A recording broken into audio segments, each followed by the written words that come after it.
the street today. Heard a stranger stop and say, let me get that.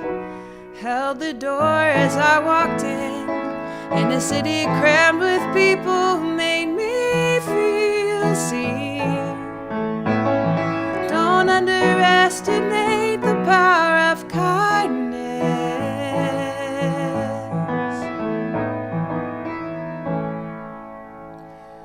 Hello, adventurers. Welcome to Adventurous Spirits. I'm your host, singer-songwriter and creative coach, Courtney Matz. This is episode 43. I've titled it Death by Niceness, which is kind of a funny title, I think. Isn't niceness a good thing? Aren't we all kind of trying to be nice? Aren't we basically expecting others to be nice to us? Isn't that something that, good kids learned how to do at an early age? Was to be nice to one another, to play nicely. I'm not here to try and blast niceness. I think there's a lot of benefit in just sort of greasing the wheels of social interactions with a base level of niceness. But just like anything, too much of a good thing can be just too much. Too much is suffocating. It's overwhelming. It's too much of a thing that is good in itself, but we also need other things, right? Like kindness. What's the difference? What's the difference between being nice and being kind?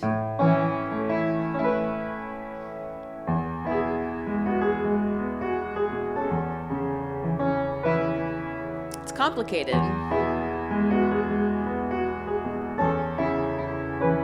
But I think it's worth having this conversation because, especially as I'm currently recording, we are heading into a holiday season.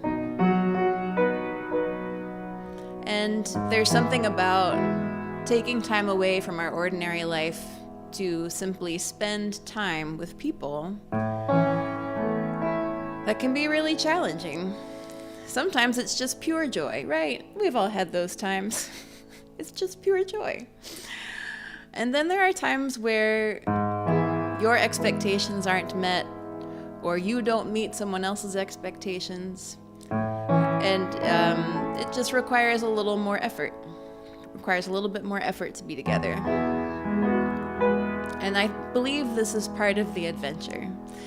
Part of the adventure to not simply accept our relationships as they are, but to put in some intention. To say, this is what I would like in the people that I spend the majority of my time with. And this is how I want to experience them. This is how I want them to experience me. I think it's worthwhile putting some effort into that adventure. So tell me what you think about that.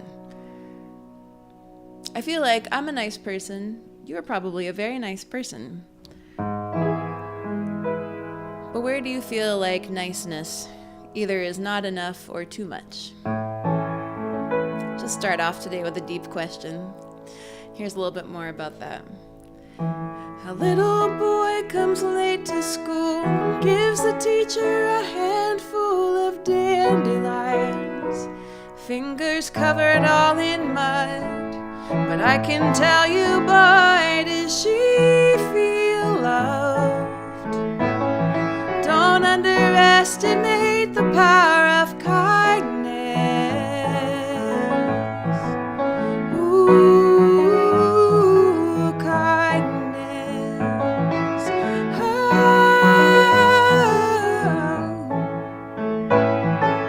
Oh.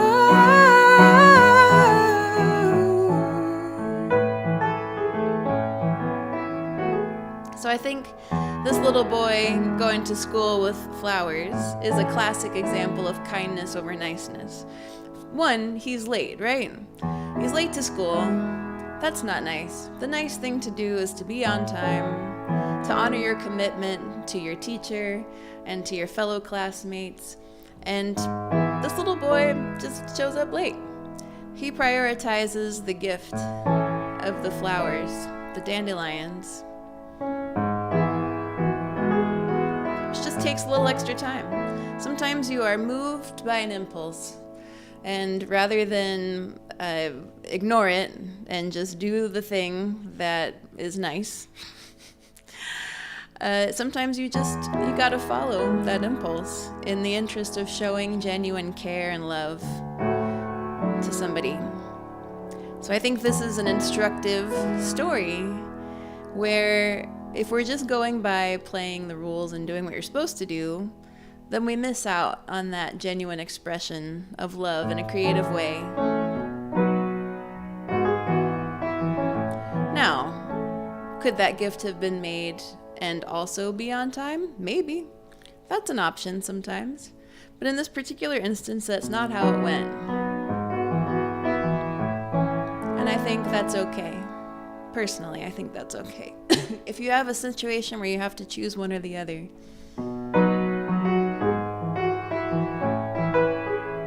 tell me what you think.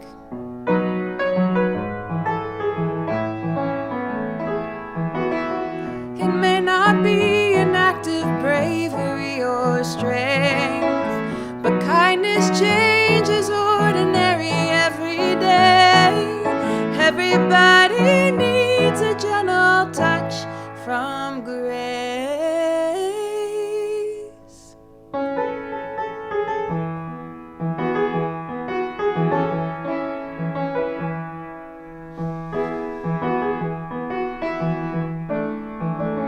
In what ways have you experienced those gentle touches of grace that came out of the blue, that were unexpected, but they sort of defied expectation? Those times when sometimes we're even a little miffed that the line was not towed, but then someone goes above and beyond, and that's really special, and it's kind of humbling.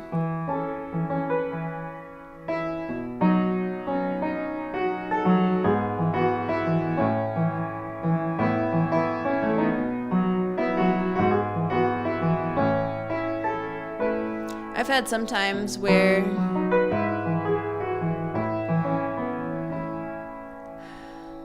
it's kind of the thought that counts, where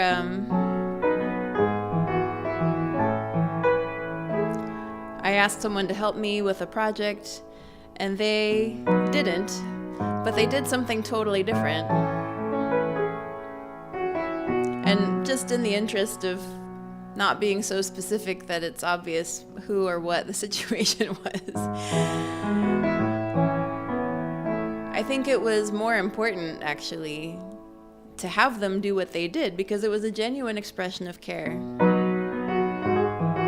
It's not a great story because it's not very specific, but I know that I have experienced that before, and I know there have been times where I did that before. Just kind of realize, all right, I'm not going to cut it at the thing that you asked me to do, but I'm going to be very communicative about that, and I'm going to ask you how I can help instead.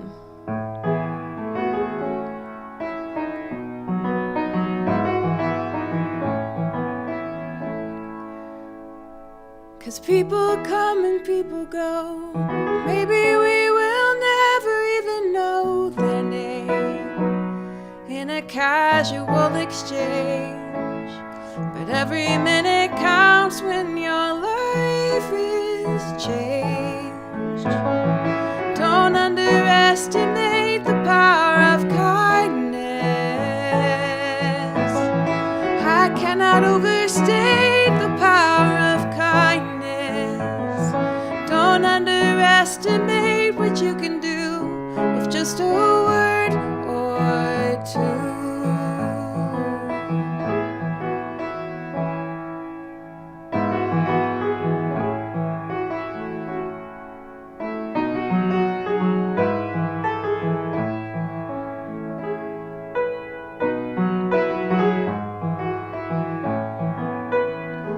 Whether listening live or tuning in later, welcome your thoughts on this topic. In what ways have you encountered kindness that kind of just shook you up a little bit and changed your expectations and made you feel seen and known and loved? And in what ways have you experienced niceness in a way that just felt standoffish, like someone's keeping you at a distance rather than involving you or coming close to you when you needed attention? I will tell you, this is such a weird example, but it's the first thing that popped into my head. Christmas Day, a few years ago, I was at the airport, and I was getting ready to fly somewhere, wherever my parents were. I was getting ready to fly to them, maybe Texas. They've not lived the same place every year. So, anyway, I think it was Texas that year. That's irrelevant to the story, just threw it in there as a detail. But I was trying to get my boarding pass up on my phone because I was experimenting for the first time with not going to the terminal to get my printout. I just had my boarding pass on my phone to scan the QR code. So I'm holding my phone, I've got my bag, and I'm walking up to the stairs to go up to the gate to security, just not thinking about it, and all of a sudden my toe catches on the stair and I go straight down. I land right on my shin, and it hurt so bad. It hurt so bad that I just stayed down for a minute and kind of was like, oh man, what have I just done to myself? I smashed my phone in the process. Just could barely see the screen. And I just had this moment where I'm like sitting there cradling my leg. And there's all these people coming down the escalator, and all these people just going around me, going up the stairs, that either saw what happened or could surmise what happened. And nobody said anything or, asked if I was okay. It's Christmas Day. And I knew in that moment that people were trying to give me privacy. They figured I probably was embarrassed that I fell down in front of everybody. But it was so bizarre that just like nobody took notice at all. I wasn't expecting someone to like stop and help me up or anything like that, but just sort of a cursor like, oh, ow, it looks like that hurt, kind of a thing. Just to be able to share, this painful moment with my fellow humans in this humongous airport, just crawling with activity. And it was so isolating. It was bizarre. It was such a strong sense of like, I am all alone in this place full of people.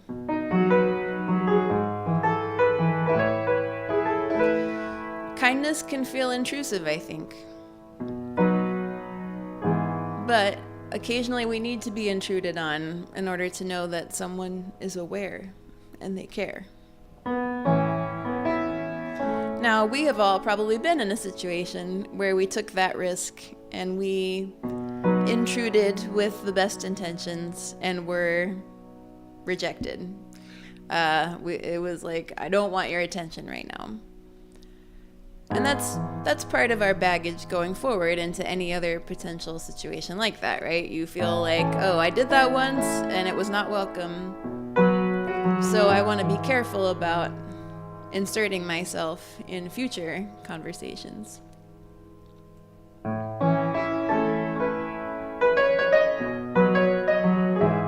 I totally get that. But I think that's part of the wrestling of this, right? Like we know the risks, and in any adventure there are risks. But the reward outweighs the risk. The potential of being able to come close to someone or have someone come close to you in a moment of loneliness or awkwardness or grief. I think we miss so many opportunities to share life with fellow humans in a real way because we want to avoid awkwardness. Let me tell you, there is way worse things in life than being awkward. I think there are awkward moments that are just going to happen no matter what. Awkwardness is a given. It's going to be weird, it's going to be wonky.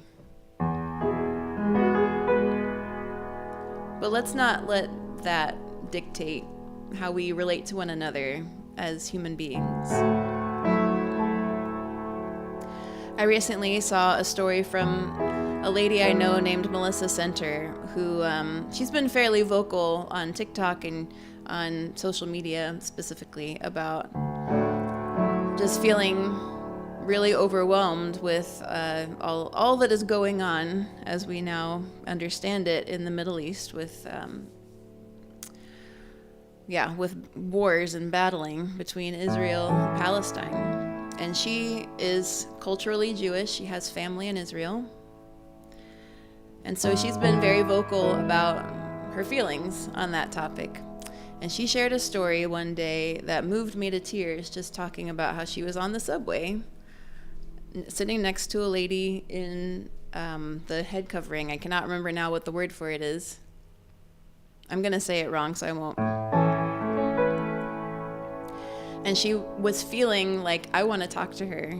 And she did. She just looked at her. And again, I commend her for this because there's a huge risk of awkwardness, right? Just to blunder into, you have no idea how she feels about anything. And this, you could stumble into a real can of worms. But she was just feeling like, I need to speak to her. And so she asked her, are you affected by what's going on in our home countries? And the lady looked at her and said, yes, I am. Are you? And they just shared this moment of how they are affected and how they both want peace for the people in those countries and for themselves. And wow, what a powerful opportunity to see one another as fellow people rather than as an outsider or a you're on that side and I'm on this side kind of situation. That's not easy. It's really not easy. Very, very difficult. But we get ready for those moments, I think, by cultivating this attitude of smaller moments, looking out for one another. And by welcoming people in to our moments. Oh, yeah. Thanks, Steve. Steve knows the name.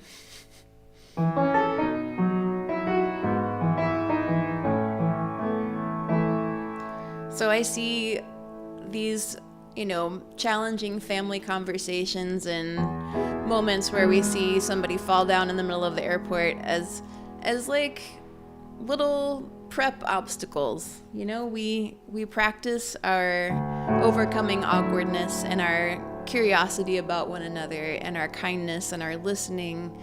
We practice that in smaller, lower lower octane situations, so that when we have those more volatile situations, we've got some skills. We have a little more confidence to be able to just show up for one another and to be a voice of peace and reconciliation instead of just playing safe and being nice and potentially avoiding the opportunity to really connect. And couldn't the world use more of that? Real, genuine, authentic connections. More curiosity, less judgment. And I think a big tool for that is to ask permission. If you feel an impulse to say something or to be something or to do something and you're not sure if it's welcome, I think there's an opportunity to ask. I will say these days there are times where, especially post-COVID and never sure how everybody's feeling about touching, if I want to hug somebody, I usually ask them.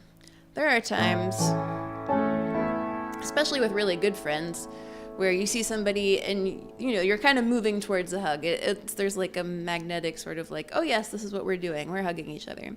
But then there are times where you see each other and you don't kind of have that physical sense of like we're both going into this embrace. And so I feel really awkward at that point trying to initiate it, and my tendency is just to say, oh, I guess we're not hugging. But lately I've started trying to lean into that and just say, hey, can I hug you? With my arms out a little bit to give like that indication, like I'm ready for a hug. And if so far no one has said no, so I don't really know if they're just giving in to the niceness and they don't want to hug, but they're not willing to say no. I'm going to give them the benefit of the doubt and say, so far everybody has said yes. Because hopefully they don't mind a hug, or they do want a hug. I think a lot of our unmet desires and how we relate to one another just come from not knowing how to ask. And when you do ask, it feels like a pressured situation where the other person has no gracious way out.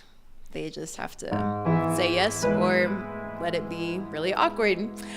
And that's an opportunity for them to say, awkwardness, be hanged. I'm just going to say no because I really don't want a hug right now.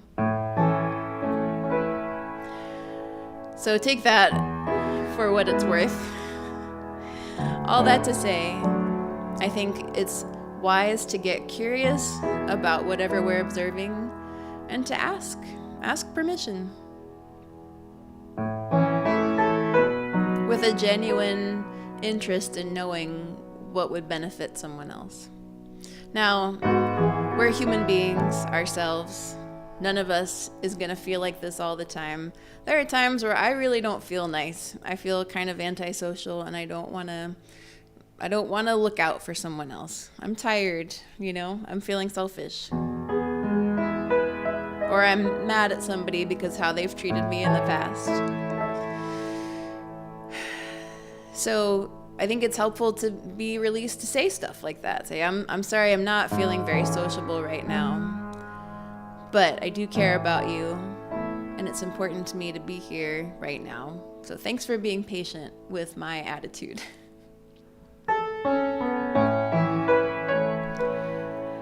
And then there's going to be times where out of that attitude, we may or may not have the self-awareness to advocate like that. So we may just screw it up entirely. And I have certainly been in that position. That's where forgiveness comes into play. That's where humility and asking forgiveness and apologizing comes into play. That's why we have I'm sorry in our language, is because we mess up from time to time and we need to ask for help and we need to explain that we're sorry. So that's what this song is about. It's called Try Again.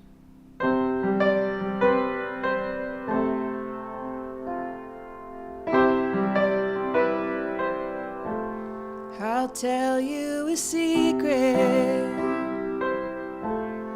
I don't want to keep about living a life that's full of love with no regrets.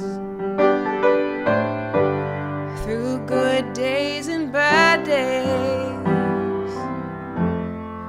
wars will be waged.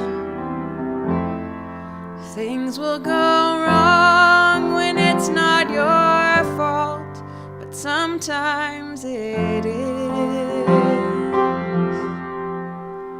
But messing up is not the end, not the end, not the end, not the end of the world.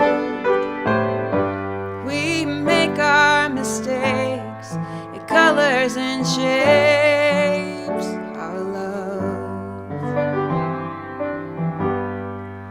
But we can try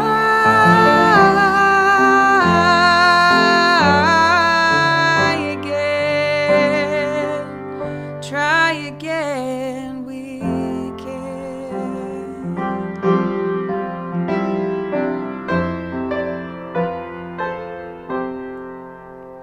I love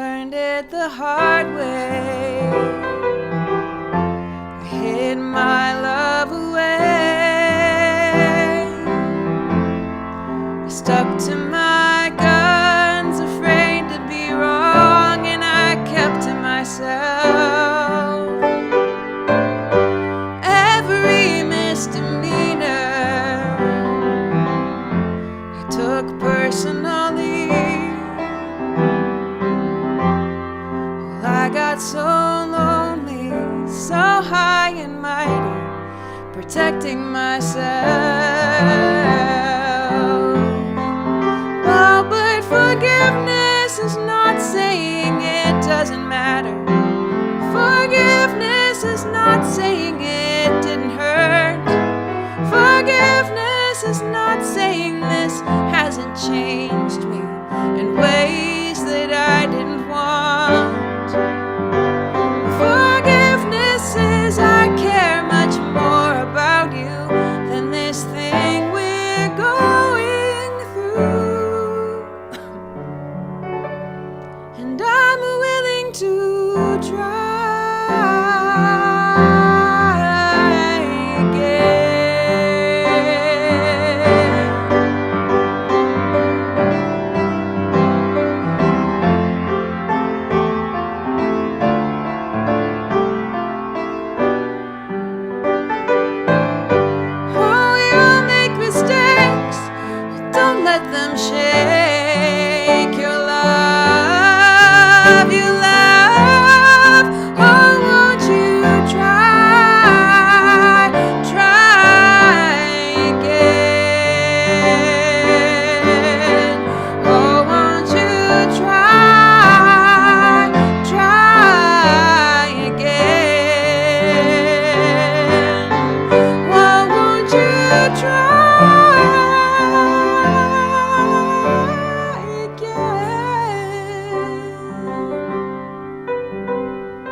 try again, we can.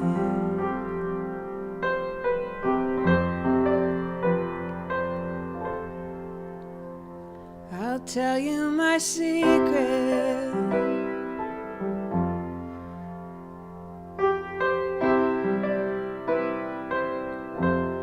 Don't we all want a life that's full of love with no regrets?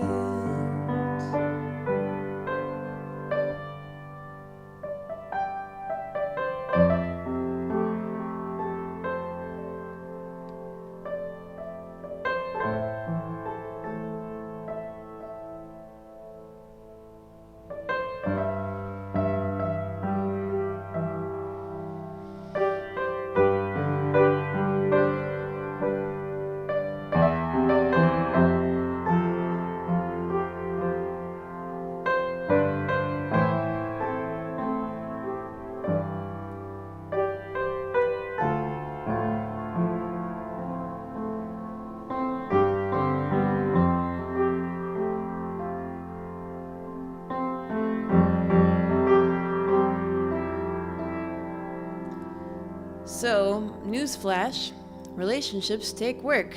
You're so shocked to hear this.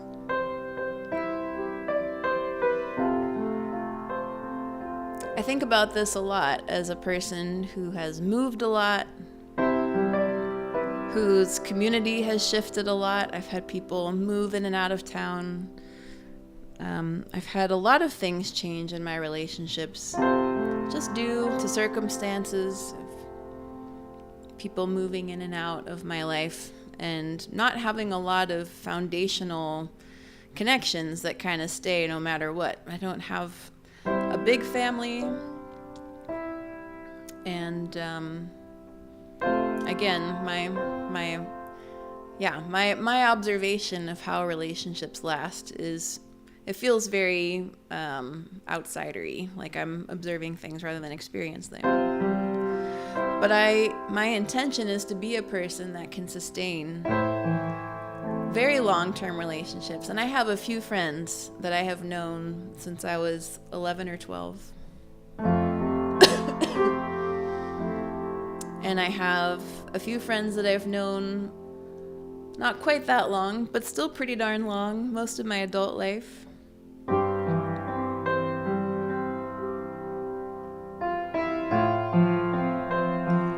take work too.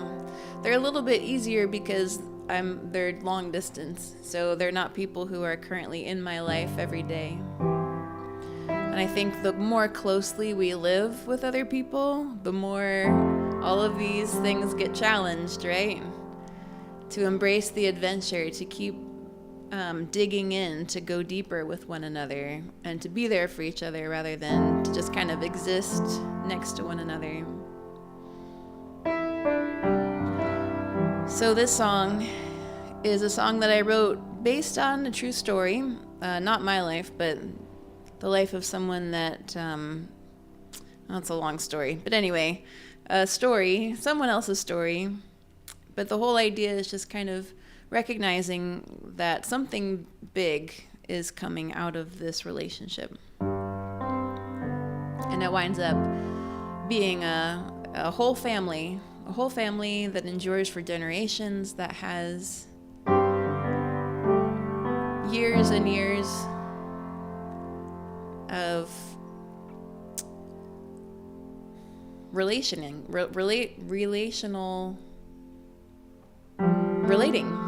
is the word I'm looking for. Has years and years of relating ahead of it. So we kind of track with this connection over different seasons and different eras. Looking ahead, being in it, looking back on it. The song is called Here.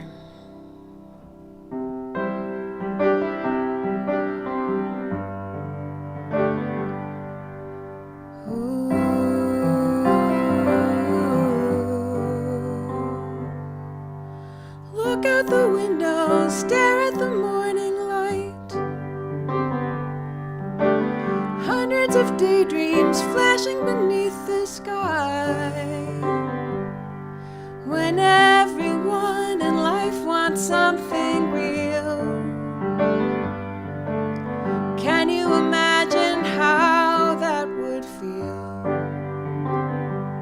Well, I don't understand, but something's happening here.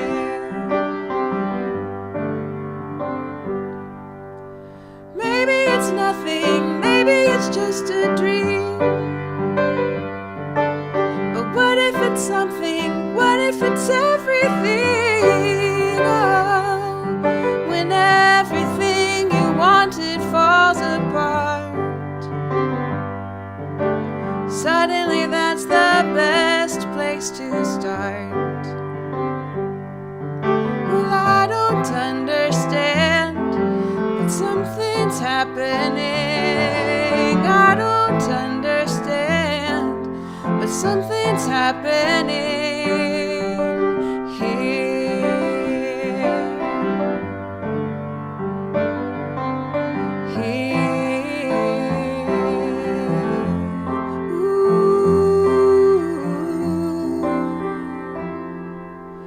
Turn the years forward, suddenly it's all new.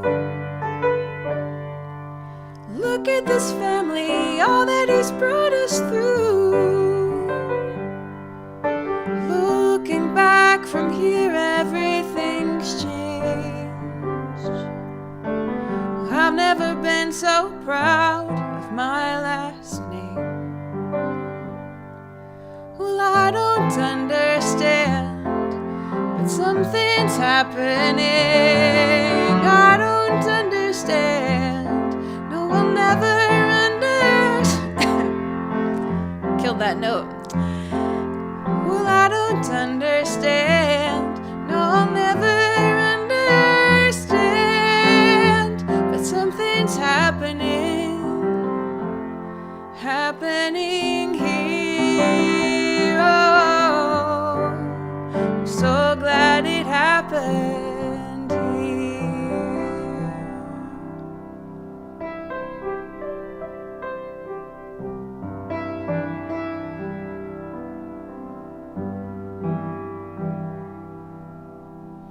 I hope this has given you some helpful tools and thoughts to take with you into whatever next relational adventure you find yourself in. Whether it's holding the door for a stranger or listening to your uncle say the 100th offensive thing that you've heard today, I believe in the power of going deep and digging into our relationships and doing what we can. To heck with the awkwardness.